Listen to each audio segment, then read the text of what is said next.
প্রিয় viewers, Versailles প্রাসাদের বাগানের একটি ছোট্ট অংশ দেখুন, কি অপরূপ সৌন্দর্যে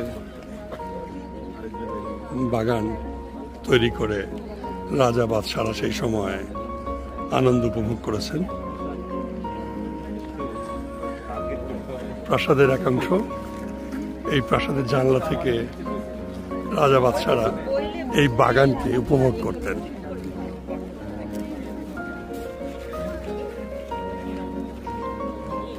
সুন্দর বাগান, সাথে লেক, আর এদিকে রয়েছে বারান্দায় বাগানের আরেকটি অংশ, প্রাসাদের আরেকটি অংশ। কত বড় এবং লম্বা প্রাসাদ।